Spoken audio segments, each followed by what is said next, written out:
I did not expect Apple to make a laptop like this. The MacBook Neo feels almost out of character for the company. At first, for years you wanted a MacBook, you were usually looking at a starting price of $999 US. Sure, older models like the MacBook Air M1 could fall to around $699 US on sale, but that was still far above what most budget buyers were shopping for. The MacBook Neo starts at just $599 US for education, which is a huge jump downward. That is $500 less than the new MacBook Air M5. And yes, that price is low enough to set off warning alarms, but after testing the MacBook Neo, I think the surprise is not that it is cheap. The surprise is that it is actually good.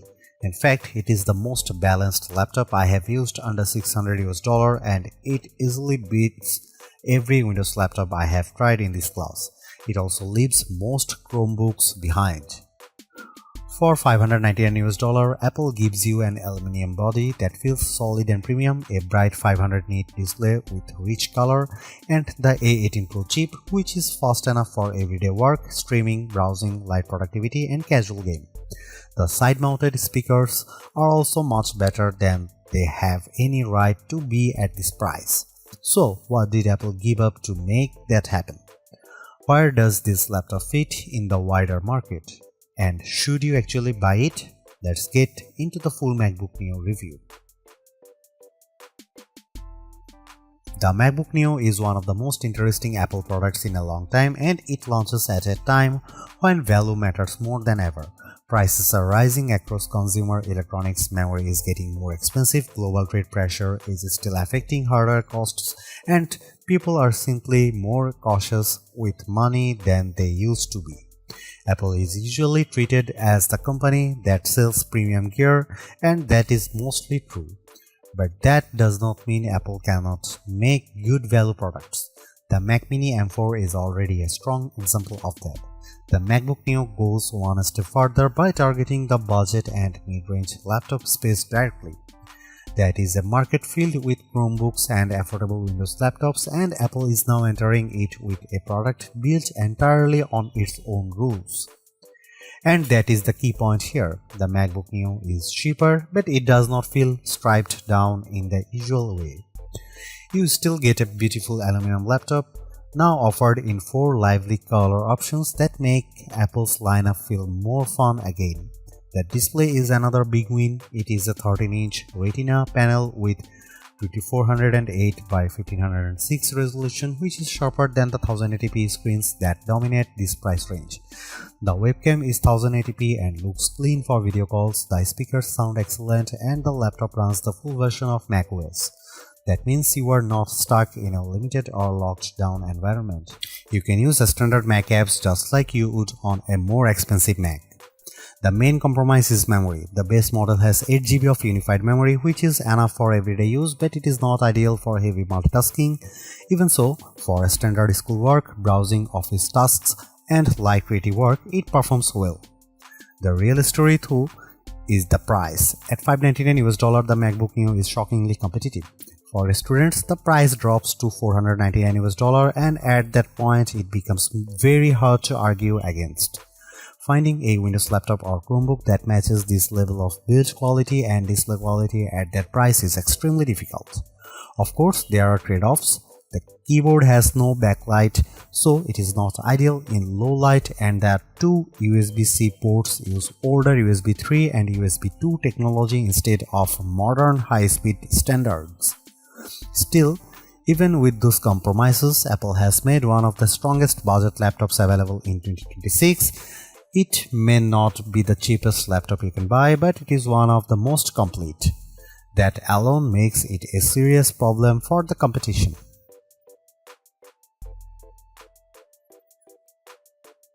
Price is the headline feature here, and Apple clearly designed the MacBook Neo around it.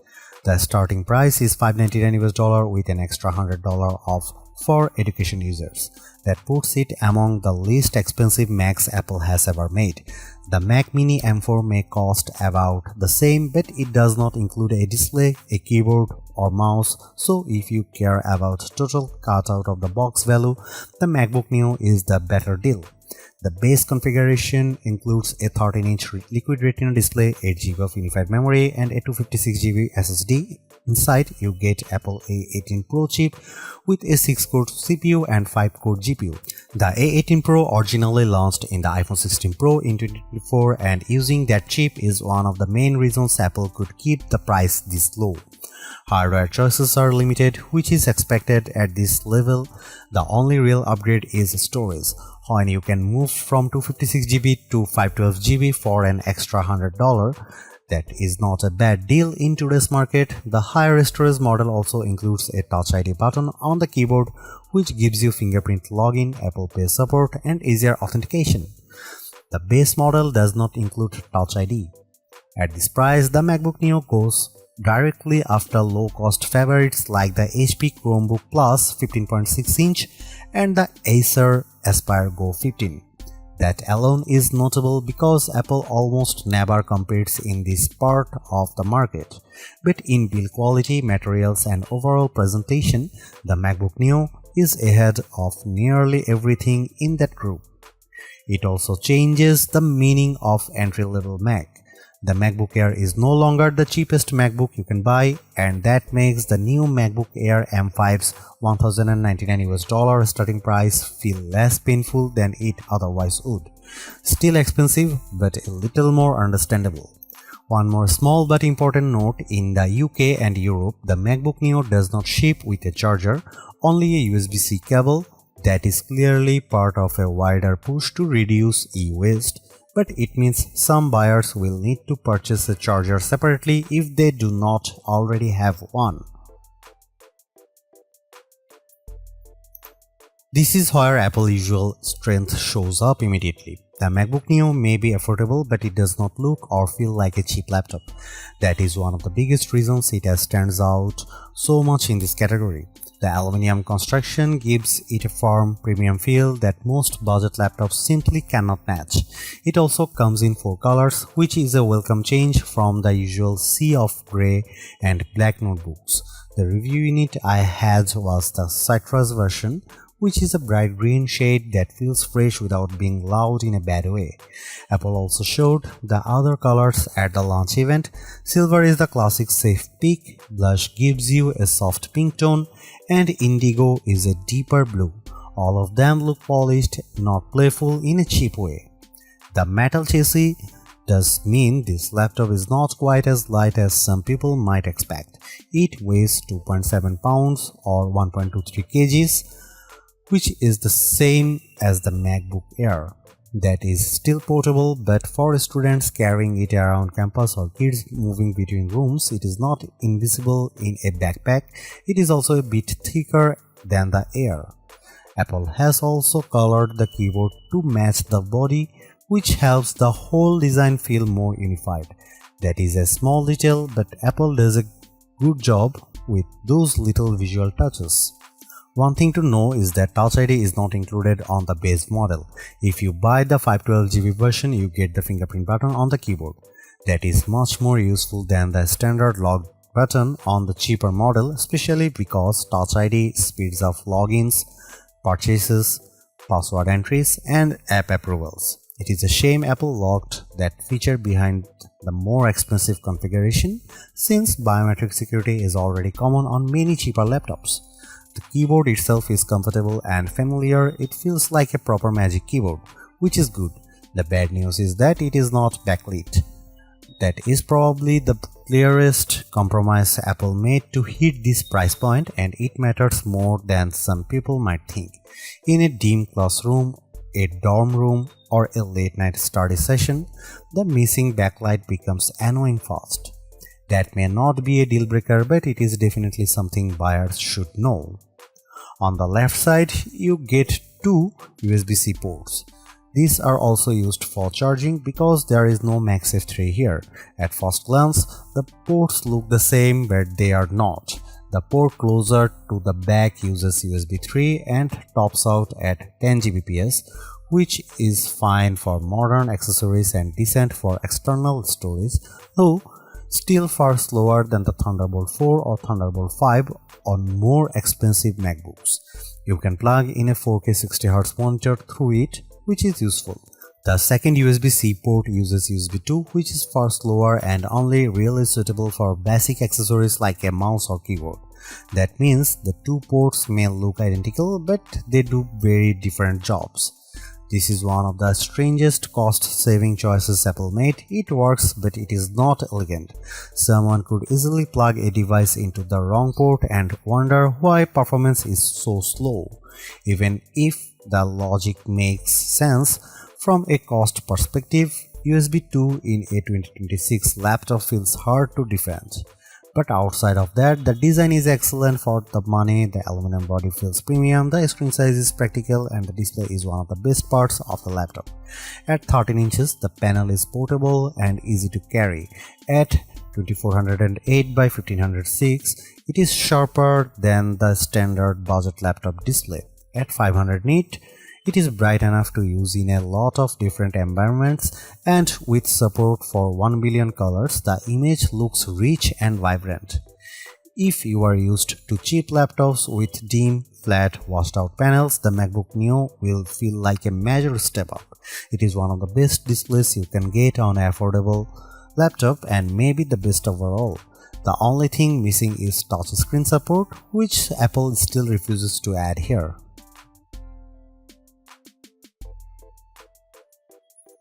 The MacBook Neo's performance story is unusual, but it makes sense once you look at the pricing.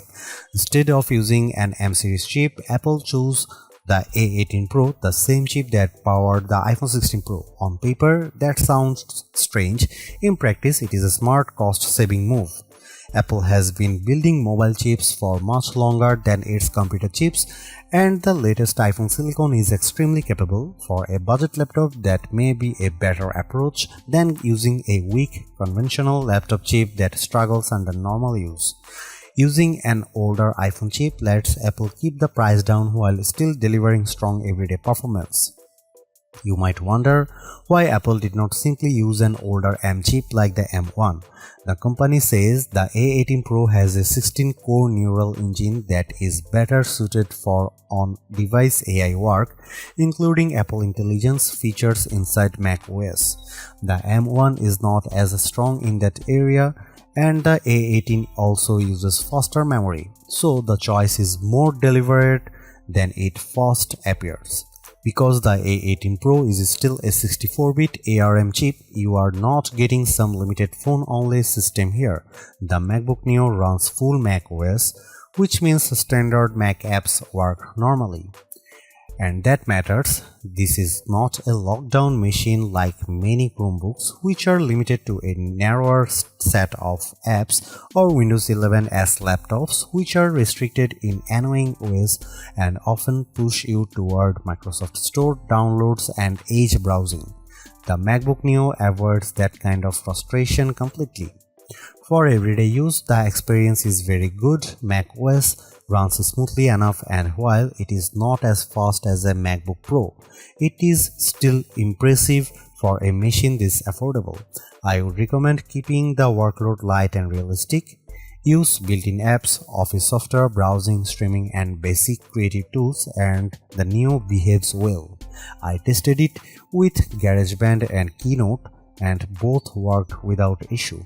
That is exactly the kind of software this machine is meant to handle. It can also go further. I installed Steam, which needs Rosetta on non-Intel hardware, and it ran fine. That shows how open the Neo is compared with Chromebooks and other budget systems. You are not trapped inside a limited app ecosystem. Apple's ecosystem integration is also fully intact. You can mirror your iPhone, move files between devices, share your clipboard, make calls, send messages, and use an iPad as a second display. I even tested it with the new M5 iPad Pro, which is very uneven pairing in terms of price, but the feature worked great. That is one of the best things about the MacBook Neo. It still feels like a real Mac, not a cheaper version of one. The limits are mostly about hardware. If you want heavy 3D rendering, serious video editing, or a big creative workload, this is not the right machine. It can do a lot, but it is not meant to do everything. The 8 GB of unified memory is the biggest technical concern. Unified memory is shared across the system and graphics, so once you start opening multiple apps or using more demanding workloads, it fills up quickly. During my testing with Safari, Keynote, GarageBand and a Steam download running, memory usage reached roughly 6.48 GB to 7 GB. That is very close to the ceiling. And once memory is maxed out, the system slows down. There is no upgrade path here and you cannot just add more RAM later. So the memory choice has to work for your needs from day one. For light users, it is probably enough. For heavier multitaskers, it is not. If you are planning to use the laptop for more demanding work, the MacBook Air M5 is the better choice because it starts with 16 GB of unified memory. The Neo is a good machine, but it is not built for high-pressure workloads. Gaming is possible too, though not in a high-end way. I got Cyberpunk 2077 running at a playable 30 FPS using the For This Mac preset. It was heavily reduced visually with many settings turned low or off, but the fact that a fanless $599 laptop can do that at all is genuinely impressive. It also plays iPhone and iPad games very well, which makes more sense for this hardware. Overall, the performance is strong for the money. It is good for school, web work, media and light productivity. It is flexible, quiet and more capable than most rivals, but it is still a budget machine and it should be treated like one. One more plus, it is fanless. That means silent operation, which is a big deal when you compare it with budget Windows laptops that often becomes noisy under load. Battery life is another area where the MacBook Neo does very well. Apple says you can get up to 16 hours of video streaming or up to 11 hours of wireless web browsing. Those are strong claims, especially for a laptop in this category. In testing, the MacBook Neo lasted 13.5 hours before shutting down. That is enough for a full day of work or classes without needing a charger. It is not the absolute longest lasting laptop in the market, but it is still excellent. That makes it especially appealing for students who move between classes or people who do not want to carry a charger everywhere. Charging is also fairly quick with the included 20-watt adapter unless you are in the UK or Europe where you need to bring your own charger. The MacBook Neo is the best budget laptop you can buy right now. It sits at the higher end of the budget category, but the quality gap between it and most Windows laptops or Chromebooks at the same price is hard to ignore. The MacBook Neo looks better, feels better, and performs better in daily use. The display is excellent, the speakers are unusually good, and the overall experience feels far more premium than the price suggests. What Apple really nailed here is the software side. This is not a watered-down Mac experience. You still get full Mac OS, broad app support, and the normal Apple ecosystem features that makes MacBooks so useful in the first place. Yes, there are compromises. The memory is limited, the keyboard has no backlight, and the USB-C setup is odd. But those trade-offs are easier to accept when the rest of the machine is this well executed. In the end, the MacBook Neo is exactly what a budget MacBook should be. Simple, capable, polished, and worth the money.